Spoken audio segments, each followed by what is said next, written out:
named Ben that did that shit a while back. What? It took you like 3 hours to to reboot your That wasn't my fault. computer.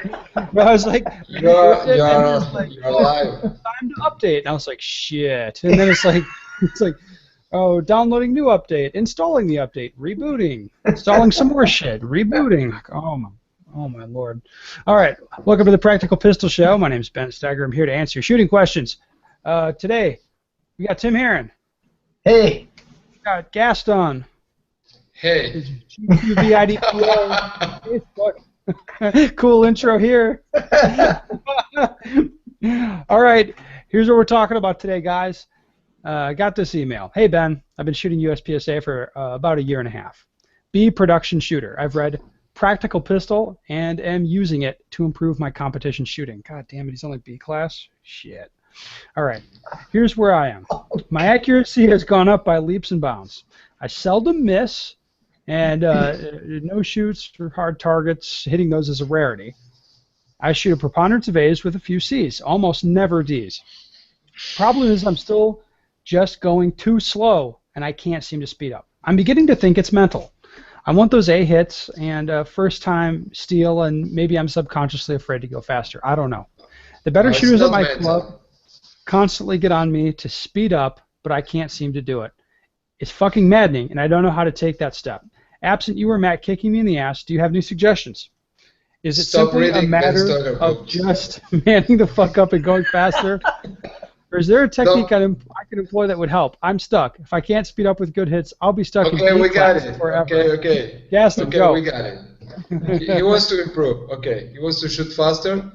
He already read your books, which is very stupid thing to do. He probably had also trained in his basement, which is super stupid thing to do. So, what is this guy's name? I don't know. I cut the names out, so I don't even know. Okay, but my advice is, you know me, guys. I don't know if anybody of you have already heard my post, but you should get like a lot of ammo and shoot. and you can put like Ben books at the back, and you can shoot Ben books like 50 yards. If you can put all of your shots in Ben's book at 50 yards, you're gonna do great. Practical Pistols. That's a small little fucker. It's like 6 by 8 or something. It's really small. Like an A4. Yeah, that's like a USPSA A box. Like hitting that at 50 yards is not easy thing. The other ones are substantially easier to hit. So thank you, Gaston. So you say shoot rounds. How many rounds? Like more than 100,000 a year, because I'm shooting that and I'm not doing that good. At least not at USPSA. At IPSC, I'm doing okay. All right, Tim. Do you have any other advice short of shooting 100,000 rounds a year? Or shooting your books. Man, the only way I got faster was just to force myself to. But he says he can't. He said, I can't do it. No, he says he can't do Too it. hard. It's completely a mental block at this point. He doesn't want to. I can almost guarantee at that level, because I remember being there myself, I was so afraid of losing any accuracy gains I made at the sake of going faster, especially even in practice, because it was like, oh shit, if I go faster, my hits are going to be sloppy, and then what? I'm not really winning or gaining anything by that, and it's nothing could be further from the truth. You get in a comfort zone, and then you stay in that comfort zone all the time, and you've got to break out of that shit again. So you got to go back to, kind of throwing rounds around, basically, and lots of D's and lots of misses to a point to learn how to go faster. So. Okay. Let me try this advice, and you guys can criticize the shit out of me for this. I think you can get to B class or A class following the rules. And what I mean by following the rules are hard front sight focus, grip the gun a certain way, press the trigger a certain way, whatever. So if I were to do like traditional marksmanship stuff of like the way you're going to read the sights, draw the gun in a nice sort of a draw that doesn't look very fluid, but you hit the steps like you were instructed. If you're doing a 4-position tactical draw or something, you could do things exactly as you would have been taught. You can read the sights exactly, hard front sight focus, equal height, equal light, nice sight picture on everything. You can shoot everything that way and be very proficient at it, and you'll be B class or A class. Hey, thank you for jumping in, Mike. I'm in the middle of making a very important and valid point about how to shoot faster, and then you can jump into the swing of things in a minute. Okay, so you're going to shoot. You shoot following the rules to get to B or A class. To get beyond that, you start bending and breaking the rules. What I mean is looking through the gun on close range targets, and aiming that way, picking up a lot of speed, and like Tim said, forcing yourself to shoot misses in practice. So like traditional marksmanship advice would be like, hey, you don't want to train yourself wrong. Don't ever shoot misses in practice, because you're training yourself to miss, and that's stupid.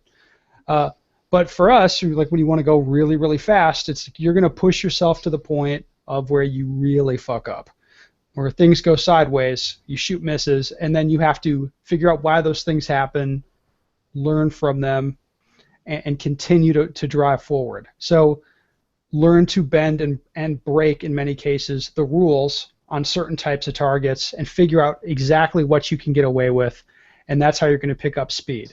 So what I'm getting at here is if you have it in your head, like I'm going to shoot equal height, equal light, hard front sight focus on everything, and then I get to B class, and it's like, okay, now I need to learn how to do that faster. That's the wrong sort of approach, because you're not going to do that thing faster. You're going to have to learn how to shoot target focused and how to do really fluid gun handling that doesn't necessarily follow your idea of what perfect technique should be, but it's fast and it's fluid. That sort of stuff. That you have to start bending the rules to go a lot faster. You speak it way more eloquently than I do. That's God damn it. Honestly, But what you said, where you're like, hey man, just go faster, force yourself, and shoot some misses. That's right. Sort of like, then if you give that advice, then you think intuitively people will just start to figure it out, right? I guess so. And you would think. I mean, it worked that way for me to a great extent. But then again, to kind of, like you said, to eloquently put it the way you put it, gives people an idea of exactly right. No, it was awesome. That means. So that was awesome. All right, Mike, thank you for joining us. Let me bring you up to speed. We're trying to get a B-class guy to go faster. He can already shoot pretty accurately. Gaston said shoot 100,000 rounds a year. Tim said shoot 100,000 misses a year. And I said all that shit you heard me say. What's your advice?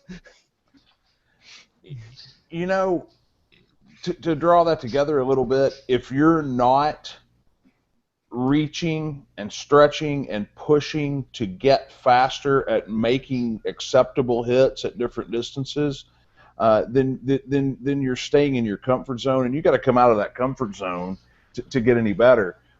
Regardless of the drill that you're doing, if you're hitting it at 100%, then you're not stretching it. That's a good formula. That'd be like running 25-yard build drills and saying, hey, I got all A's. Well, were you really working at your fastest? Were you working on developing that skill beyond your comfort zone? And I would say no. Well, I look at it more like this. Let's say we were going to do a build drill or a 10-10-10 drill, which is a drill that I like a lot. Okay. You shoot a single stack, though. I understand. 10-10-10 I don't always shoot a single stack, but if I'm doing the 10-10-10 drill, and you walk up there and you say, Mike, I want you to shoot a clean 10-10-10 drill, and I hang back and I shoot it in 6 seconds, I can guarantee you, walking around all the time, that I can do that. If you say shoot it in 4, then it has to go perfect for me in order for it to not be a catastrophe. If you say shoot it in 3, I really have to stretch to make that happen. So, if I'm not working on the fundamental skill behind making that happen all the time and stretching, trying to deliver it in practice, then I'm never going to deliver it on demand.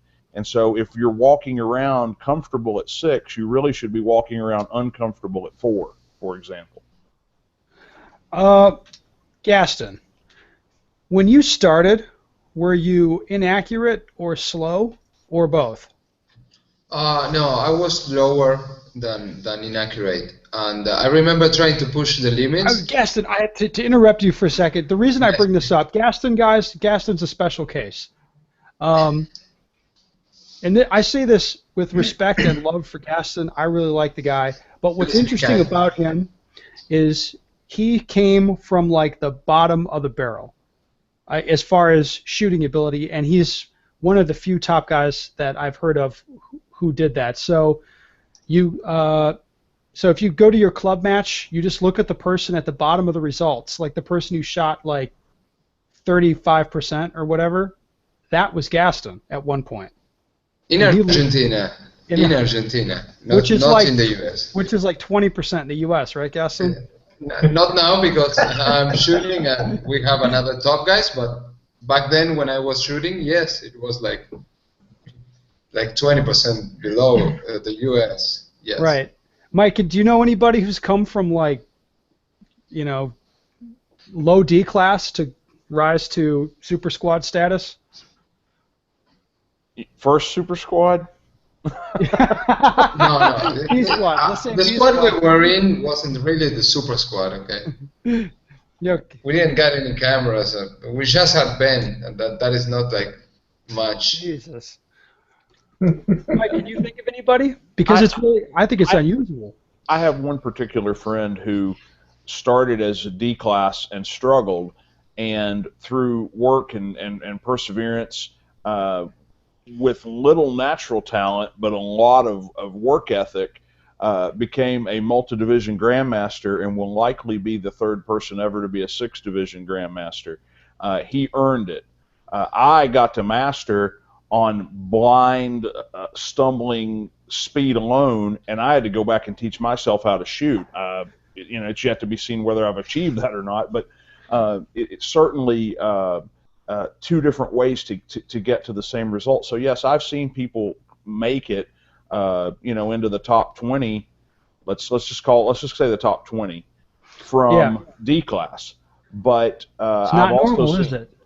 No, it's really not. Usually there's a plateau that those shooters hit, and that's where they tend to stay for a long time. All right, good. So that's why, Gaston, I think your story is extra relevant for people listening.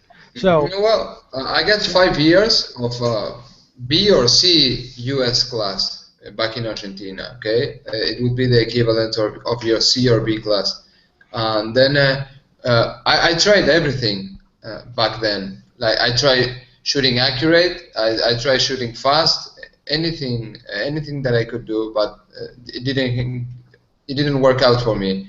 What it did work out was starting to be very orthodox and trying to shoot accurately and doing simple exercises, improving my skills, my fundamentals, and that's when, and of course shooting a lot of ammunition. And nowadays I can do really top results by just aiming. Okay, so I don't know how good your advice of trying to push the limits is if this guy is not a natural guy. Okay, pushing the limits for a non-natural guy is not okay. Let's assume he's not a natural. Okay, then I think it's not okay to push the limits. I think your advice is very good for a guy like you. That's why you're advising that. But pushing the limits for a regular guy is like a disaster. Well, Gaston, tell me what you think of this. I wouldn't say push the limits. I would say learn how to bend the rules. So learn how to shoot target focused on close range targets, right? Instead of just trying to go faster. Remember that I told you how I could shoot a little bit faster because I'm accurate enough. But and you told me you can tell me, what did you tell me? Like train 3-meter targets, something like that. Yeah, I don't remember what you're talking about, but that sounds like something I would say. Okay. Working at work, there's a lot to be learned at the 3-yard line for sure. Yes, learning how that's to what shoot you told me. Very quickly and instinctively. That's how I learned how to do it. Is shoot extremely fast on close range targets. Because I'm like this guy who's emailed. I tend to be more deliberate and accurate, and it's hard for me to sort of push myself. So the way to for me to fix that was just make the targets really, really close. And then you look at the times that people can run on really, really close targets, and then you're like, shit, like I got to do something to chase that. And you'd be amazed what you can get away with on extremely close range targets in terms of marksmanship. And then you just start stepping it back 1 yard at a time. I mean, that's what worked for me. Do you need ammunition to do that, or you can do that with dry fire? You don't need it. You need a lot of. That's the most ammunition intensive stuff I've done. So that would be, you could shoot up 300 or 400 rounds in 20 minutes on that. But if you did that once in a week and you remembered those experiences and you knew what you wanted to train yourself to do, you could then go do dry fire for a week or two on those skills and practicing that stuff and get a lot better. Get a lot faster. So yes, you can learn some stuff and you can train yourself in your basement, I should say, Gaston. Yeah, I need a 50-yard basement. I will be the person to completely not discount dry fire. Dry fire was the push I needed to move from like B to where I'm at now. So I'm just saying. But you're right, Ben. It took a lot of that same mentality too. It was, push myself beyond, learn what I could and couldn't get away with in live fire, and I still to this day. I mean, I have very limited time to be able to go in live fire as much as I'd like to. So everything for me is very calculated and extremely analytical when I go in live fire, so that I can take those experiences back to me to refocus that attention in dry fire to improve upon it. So, yeah. What do you think of that, Gaston? Sounds okay. Yeah, remember, I wouldn't know. I never dry fire. You still haven't? No, I still haven't. I have plenty of ammunition, so God no damn. Damn. You're not being convincing enough.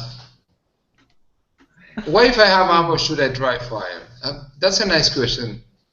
Okay. You could answer that, okay? Well, there's a lot of distractions at the range. There's people come up, try to talk to you. There's guns that go off. Oftentimes that's going to be your gun.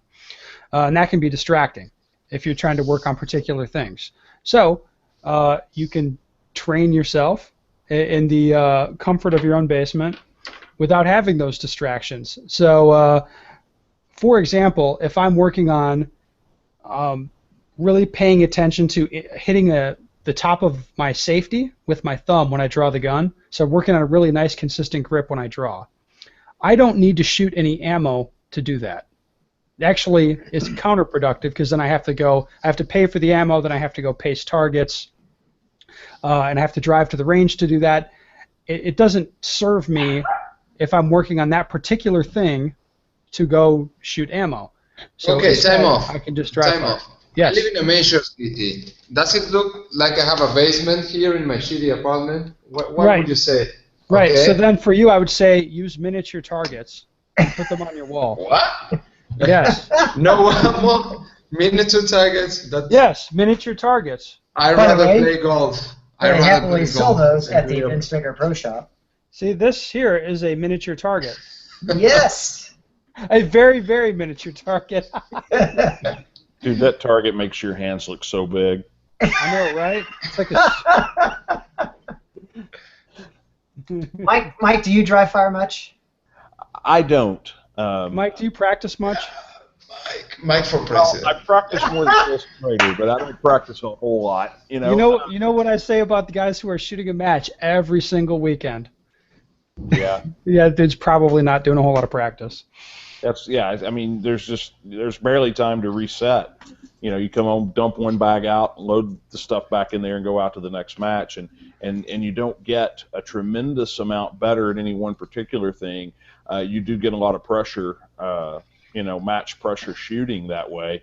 But if you give me 50 rounds and an hour's time and a target at 3 yards with pasters on it, I'm going to work on accuracy every time, because I think it's the most perishable thing that we all have.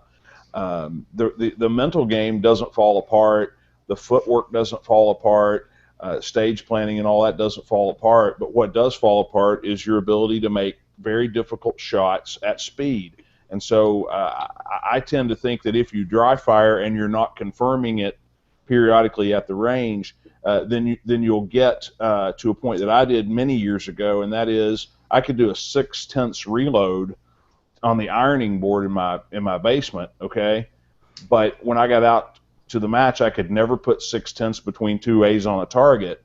It just wasn't realistic, and I was cheating the drill. And so, to me, rather than dry fire it wrong, I'd rather get live fire confirmation and take it down incrementally than go out there and just scream my head off trying to get feedback that maybe I'm not astute enough to find. And so I think it's very small. Why not dry fire it right? Right. Yeah, you dry fire it right. That's the key. And that's why I bring that up is a lot of people say to me, dry fire, but then they're using the wrong technique. Well, they're reinforcing the wrong technique. They're not really using that dry fire the right way. So if they learn the right skill from someone who knows how to do it correctly, and they go out there and they dry fire it, and then they confirm it at the range every weekend or every month or whatever their budget and their time will allow, then they're getting a realistic set of checks and balances on their own intentions, rather than pushing themselves to try to get better at something and cheating the proper way just to be faster. Gaston, are you any closer to being persuaded to even try dry firing? No, I'd rather be It'll make your draw faster. Okay. It'll make your dick bigger. Seriously, dry firing is cool for draw, for magazine change, and that's about it. I don't like I don't like telling my students to dry fire to get more accurate. That's very stupid. Or dry firing to get. Do you sell them ammo? What? Do you sell ammunition? No. You should, man. You should. I should get. Yeah, I should get a factory. I'm working All right, guys. Well, I hope we helped out the guy who's trying to shoot faster. I think we have time for a shooting question here, or I should say another question. Hi, Ben. I used to think people who DQ'd were just careless morons. Well, I just DQ'd for the first time today. I broke the 180 running to the left and reloading. Have you or any of the super friends ever DQ'd? And do you believe the saying, there are shooters who have DQ'd and those who are going to? Or do you think people who DQ are careless morons? Thanks. Love the show. Tim, start with you. People who DQ, are they retards? No. Morons? No. I've seen Super Squad level guys DQ before, so I mean and I am firmly of the school of thought that it's not a matter of if it'll happen, it is a matter of when. I mean, I think I don't want to say it's inevitable. I mean, personally, I've not DQ'd yet, knock on wood. However, I mean, I guess things happen. I mean, I don't want to say accidents happen or anything. I guess I'd be. They do happen. Yeah, accidents do happen. I wouldn't necessarily. It's careless, but when you're really trying to push the limits of speed, whether it be footwork or movement or things like that, you obviously are kind of loading that gun for. You seem a little nervous on this topic, Tim.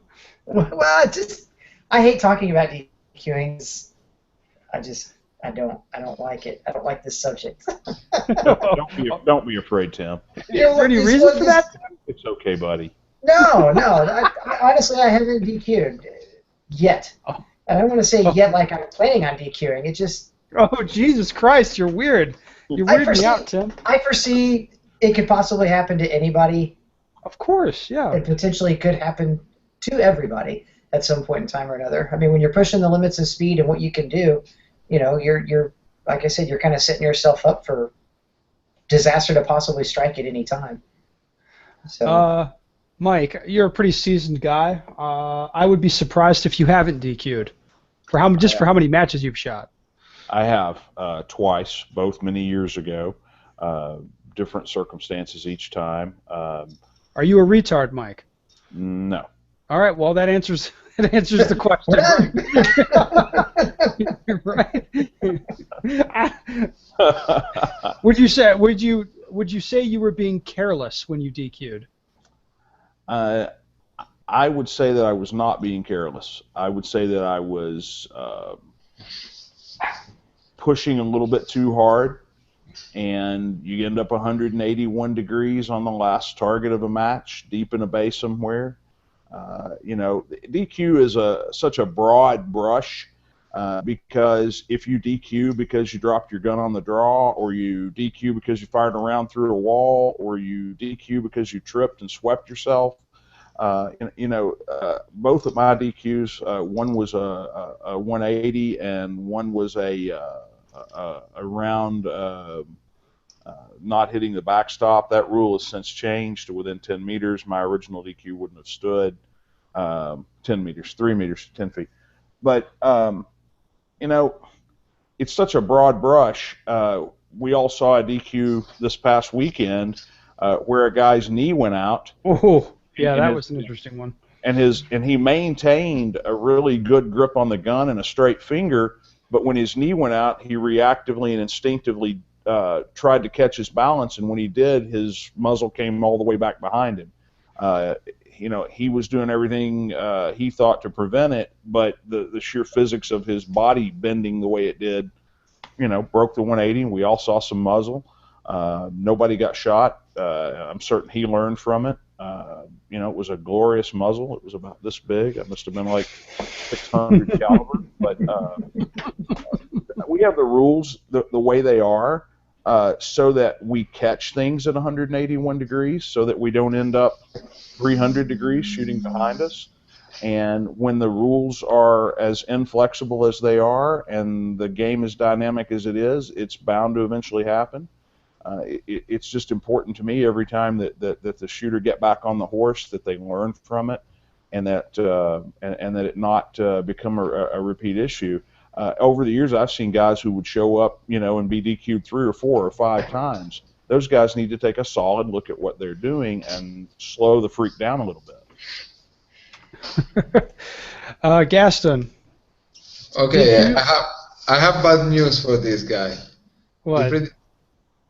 This far, I'm a retard, right? I got DQ'd 6 times, so that's pretty retard to be DQ'd, yeah.